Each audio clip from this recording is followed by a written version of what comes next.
Chapter 18. Good Lord, it is hot, Rodeo said, taking one hand off the steering wheel to wipe his forehead. It's Georgia in August, man, Lester said with a chuckle. What did you expect? Rodeo wasn't joking. It was hot, and having all the windows in the world down didn't help that much. Salvador and his mom were still back half sleeping on the couch, and Lester and me were sitting up front by Rodeo, squinting into the sunshine and sweating through our clothes. Yeah, brother, but it's like melt the chapstick in your pocket hot, and it's barely 9 o'clock in the morning. That ain't right. I laughed along with Lister, but I wasn't really thinking about the heat or worrying about chapstick. I stared straight ahead and tuned out their conversation. My mind was all maps and miles and minutes. I'd done a little casual conversational digging, trying to see how much driving we'd done while I'd been sleeping the night before. It was tricky, getting info without Rodeo catching on that anything was up. But I knew that me getting to where I needed to be depended on Rodeo not knowing where we were going there. From what I could tell, once I'd gone to bed, Rodeo had driven for a couple hours, and then Lester had done the same, and then he'd gotten too tired and pulled over and parked until the morning. They'd both taken their sweet time sleeping in, so by the time I'd gotten up around 7:30, I figured we'd already been parked for a few hours. They'd gotten us out of Florida and into Georgia, though, so at least we were making progress. We were getting closer and closer to that memory box. I got tingly and all scratchy-throated just thinking about it. Coyote? Lester's voice shook me out of my thoughts. I realized he was looking at me, waiting for me to answer a question. I'd been too lost in maps and memories to hear. Sorry, what? Lester laughed. Girl, you were 1,000,000 miles away there. Actually, by my calculations, I was more like 2,500 miles away, but I just smiled and shrugged and let it slide. I said, is it really worth it, driving all the way across the country to get it? I mean, how bad can you want it? My mouth went dry.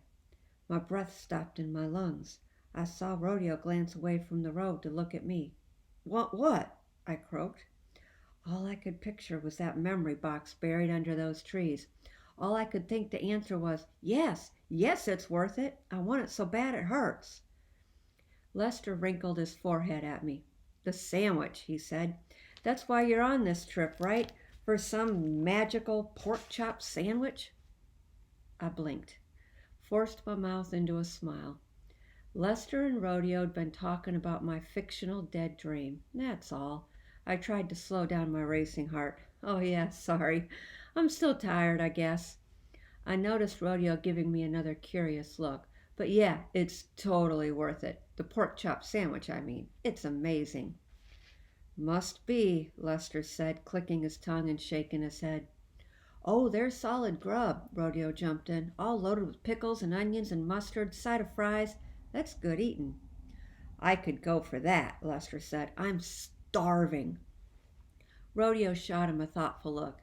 Yeah, it is about breakfast time. Rodeo eyeballed me. We're crossing a river a few miles ahead, little bird. What do you think? Dine and dip? I was stuck. I most definitely did not want to pull over to swim or eat or anything else. I wanted to get as far as we could, as fast as we could, and we'd only been driving about an hour, and I needed to make up some lost time. But I couldn't think of any excuse not to stop. I was always down for a dine and dip. Rodeo would be suspicious for sure if I passed it up now. You betcha, I said, and flashed him a double thumbs up to hide any frustrated hesitation that might have snuck into my voice. All righty, Rodeo grinned and held up his palm, and I slapped it in a high five. Alert the troops, Monkey Pie. I crossed the aisle to stand on the seat by the door. There was an old brass bell, a little bigger than a soup can, bolted to the ceiling. Rodeo had picked it up at a second-hand store a couple of years back. It was pretty tarnished and dented up, but it did the job when an announcement needed to be made or a hippie woken up. We called it the Holy Hell Bell, on account of if you really put your arm into it, that old bell made a holy hell of a racket. I grabbed the bell's knocker and whipped it back and forth, making an almighty clanging. Lester laughed out loud, and back on the couch I saw Salvador jump like a snake had crawled up his pant leg. Ivan, sunning himself in the tomatoes, just put back his ears and glared at me. "Grab your suits, folks," I hollered over the din. 5 minutes till dine and dip. The river wasn't much. I could have thrown a rock right across it, if it was the right rock. But it was shaded by trees and cool enough without being cold, and there was grassy spots on the bank to sit and eat at. So, all in all, it was a perfect river for a dine and dip. Lester, Miss Vega, and Rodeo took a seat in the shade and started in on the sandwiches we'd made from grub from our cooler. Salvador and me headed straight for the water. I'd changed into my swimming suit, and he was wearing an old pair of cut-off jean shorts, and we were both ready to cool off in that water. The river was cool and coffee with plenty of milk color, and the bottom of it squished up between my bare toes. Salvador and me stood by ourselves, hip deep in the muddy water. I don't know if Salvador was peeing or not, but I know I was.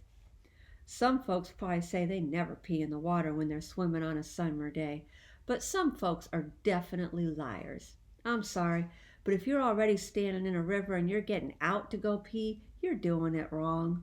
And for the record, I'm pretty sure Salvador was peeing. He was awful quiet and looked a little preoccupied for those first 20 seconds or so. I was upstream, so I didn't care either way. For a while, we did that hug yourself and breathe through clenched teeth thing you do when you're getting used to the water, even though it wasn't all that cold. We grinned at each other, shivering, and then, at some point, we both got awkward. I was wearing just my swimsuit, which was a two-piece, and he was standing there with no shirt on. I don't care who you are. It changes the tone of a conversation if you can see each other's belly button. "So," Salvador said, and I did some sort of weird laugh and said, "Yeah," and that's about as far as we got for a bit. But me, I don't do awkward. Life's too short. "Race you to the other side," I said, looking at the far shore. Salvador looked doubtfully at the water in front of us. "I don't know if I want to go under," he said. "It doesn't look like super clean." "Chicken," I said. "I'm not a chicken." "Well, either way, you're afraid of the water or you're afraid of losing. Either way." Salvador scowled. "Ready?" I said, and he looked at me and shook his head. "Set?" "No," he said, all stubborn, but I saw him moving his feet and readying his body. "Go!" I shouted as I dove, and out of the corner of my eye I saw him wait only like half a second before diving in beside me. Salvador was a little older than me. He was taller, with longer arms, and yeah, sure, even I'd have to admit that he maybe had stronger muscles than me. I ain't saying that as an excuse.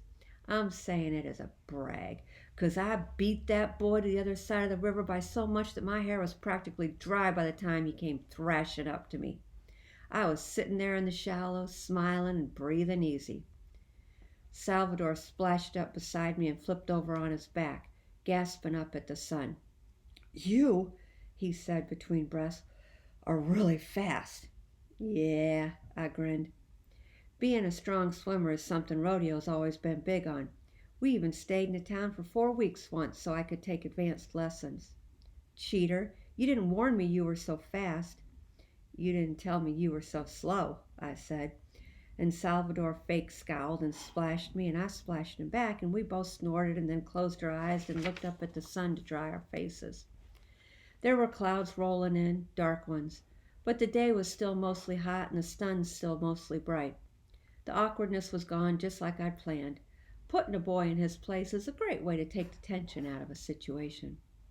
Across the way, Lester, Miss Vega, and Rodeo were chatting, chewing on their breakfast. "So," Salvador said, "why you guys heading north?" "I already told you, for that pork chop sandwich in Montana." Salvador sniffed. "Huh, right. Now what's the real reason you're heading north?" I eyed Salvador for a second. He looked back at me, waiting. He was a little too smart for my own good. "Getting something," I said vaguely. I don't know why I wasn't eager to talk about the memory box with Salvador. Maybe I was just kind of digging our summer swimming hole vibe and didn't want to get all heavy by bringing my stuff into it. Salvador wasn't letting go that easy, though. "What kind of something?" I blew out a breath, fluttering my lips. "I'll show you mine if you show me yours." "What?" Salvador's face flushed deep red in like a second. He was a much faster blusher than swimmer. Geez, I'll tell you where we're going if you tell me why your mom and aunt lost their jobs. Salvador's face closed up hard and lost its blush. That's personal. Likewise. Salvador narrowed his eyes at me and I narrowed mine right back. Fine, he said. You go first. Salvador rolled his eyes but said, My mom didn't lose her job. We left for other reasons.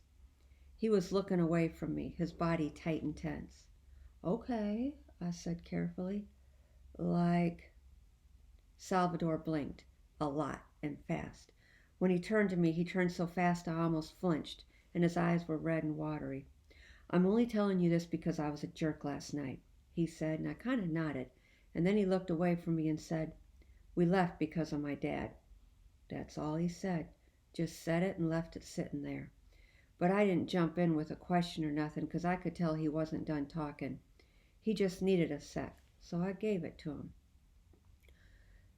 My dad's a jerk, he said finally. He's always been a jerk.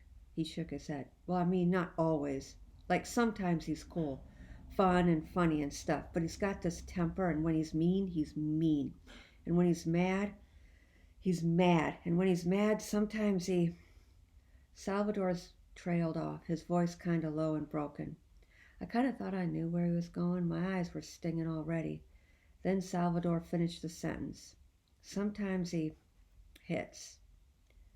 I swallowed, blinked a couple times. He hits you? Salvador still looked away, shrugged. Mostly my mom. That mostly. Boy, that word just hung there. Now I knew why Salvador stopped using his dad's last name.